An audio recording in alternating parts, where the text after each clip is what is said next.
Opinion Tamil பார்வையாளர் அனைவருக்கும் வணக்கம். நான் உங்கள் யாசேர்.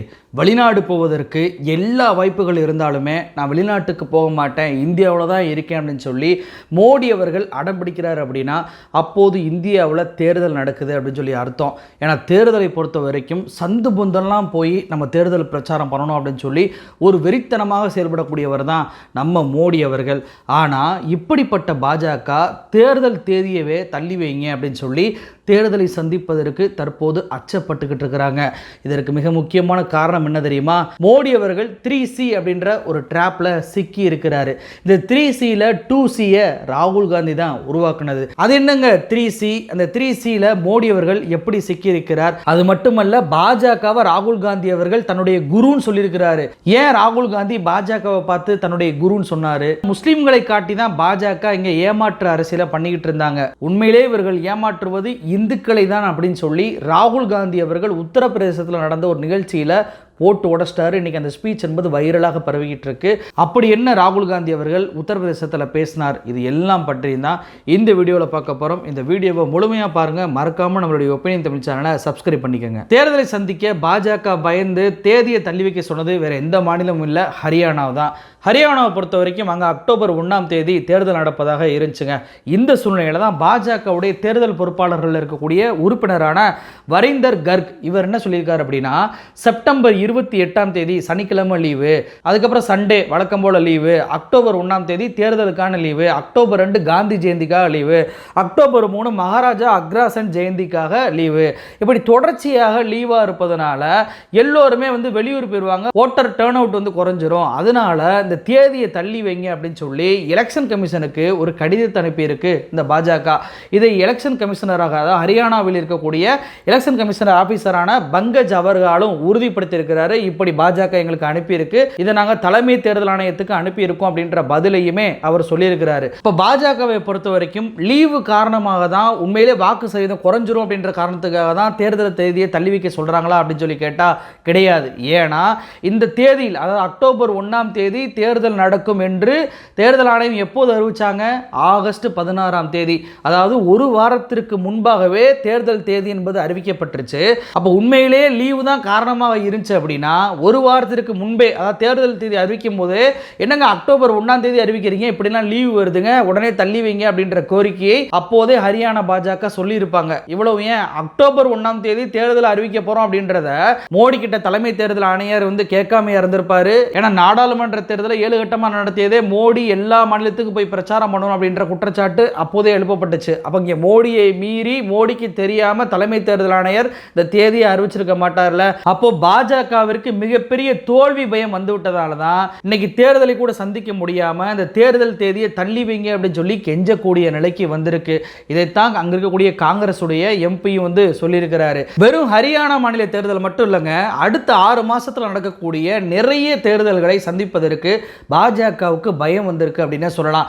ஏன் இந்த பயம் பாஜகவுக்கு வந்துச்சு அப்படின்னா, மோடி அவர்கள் 3C அப்படின்ற ஒரு ட்ராப்ல வசமா சிக்கிட்டாரு. அது என்ன 3C அப்படின்னு சொல்லி கேக்குறீங்களா? Cost collision constitution. இந்த 3Cல தான் பாஜகவும் மோடியும் வசமா சிக்கி இருக்கிறாங்க. இந்த 3Cலையும் பாஜக ஏன் சிக்கி இருக்காங்க அப்படின்னு சொல்றேன்னா, நமக்கெல்லாம் தெரியும் தேர்தலுக்கு முன்னாடி பாஜக எந்த ஒரு திட்டத்தையும் கொண்டு வந்தாலுமே என்ன சொல்லுவாங்க? நம்ம அண்ணாமலை கூட பார்த்தீங்க அப்படின்னா ஒரு புள்ளி கமாவை கூட மாற்ற முடியாது அப்படின்னு சொல்லி வேளாண் சட்டத்துக்கு பேசினதெல்லாம் நம்ம பார்த்தோம்ல.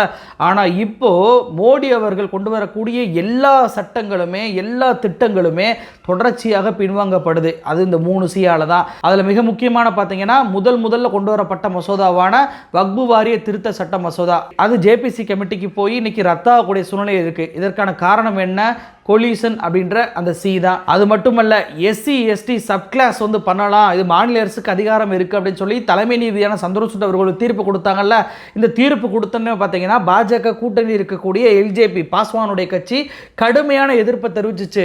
இந்த பாஜகவை பொறுத்த வரைக்கும் எஸ்சி எஸ்டிலையும் கிரீமி லேயரை கொண்டு வந்துருவாங்கன்ற அச்சம் நாடு முழுவதும் பரவுச்சா, உடனே அவசரமாக மோடி அவர்கள் அமைச்சரவை கூட்டிட்டு எஸ்சி எஸ்டிக்கு நாங்கள் கிரீமி லேயரை கொண்டு வரவே மாட்டோம் அப்படின்னு சொல்லி ஒரு ஒப்புதல் வாக்குமூலத்தை எழுதி கொடுக்காதபடி சொன்னார். இதற்கான மிக முக்கியமான காரணம் கேஸ்ட் அப்படின்ற அந்த சி தான். அதுக்கப்புறம் யூனிஃபார்ம் சிவில் கோட், எல்லோருக்குமே பொதுவான சட்டம் என்று சொன்ன மோடி அவர்கள் திடீர்னு சுதந்திர தின உரையில செக்குலர் சிவில் கோட் அப்படின்னு சொல்ல ஆரம்பிச்சிட்டாரு. செக்குலர் சிவில் கோட்னா என்னன்னா முஸ்லிம்களுடைய சட்டத்தை மட்டும் மாத்திடுவோம், பழங்குடிகள் சட்டத்தை மாற்ற வேணாம் அப்படின்னு சொல்லி அப்போதுமே அரசியலமைப்பு சட்டம் சி கான்ஸ்டிடியூஷன் அப்படின்ற அந்த சிக்கு அடிபட்டு போனாரு. அதுலேயுமே கொலிஷன் அப்படின்ற சியும் வரும்.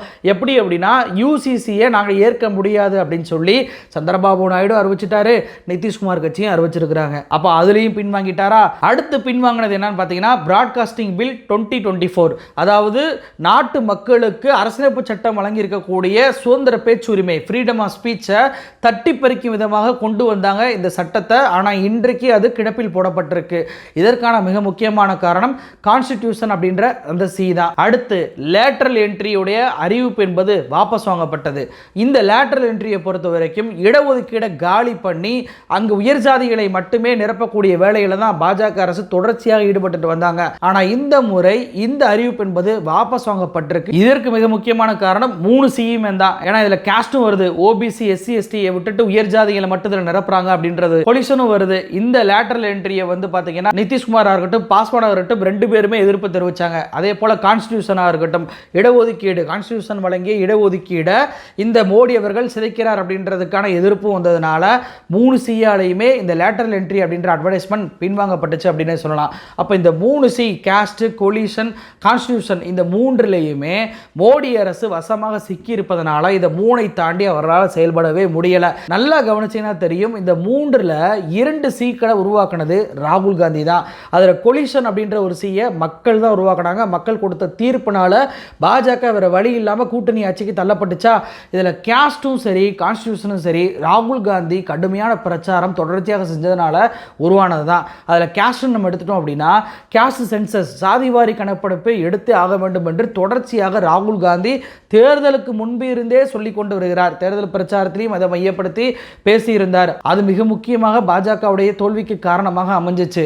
அது மட்டுமல்ல கான்ஸ்டிடியூஷன், அதாவது அரசியலமைப்பு சட்டத்தை பாஜக வென்றால் மாற்றி விடுவார்கள், 400 சீட் நாங்கள் கேட்பதே அரசியலமைப்பு சட்டத்தை மாற்றுவதற்காக தான் அப்படின்னு சொல்லி பாஜகவுடைய வேட்பாளர்களை பிரச்சாரம் பண்ணாங்க.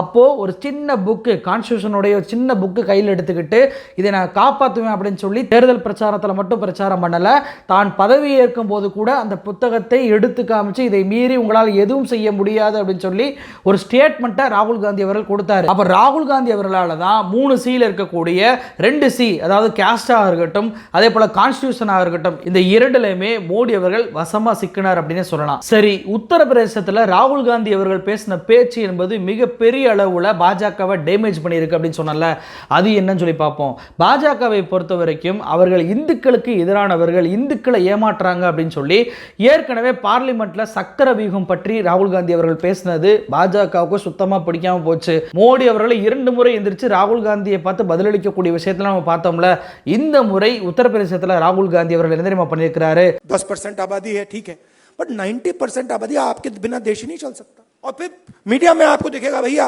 एक पहले क्या होगा, वो बॉलीवुड की बात करेंगे, वहां पे डांस गाना दिखेगा, उसमें भी आपको कोई 90% का नहीं मिलने वाला, कोई नहीं मिलेगा. मैंने चेक किया भाई,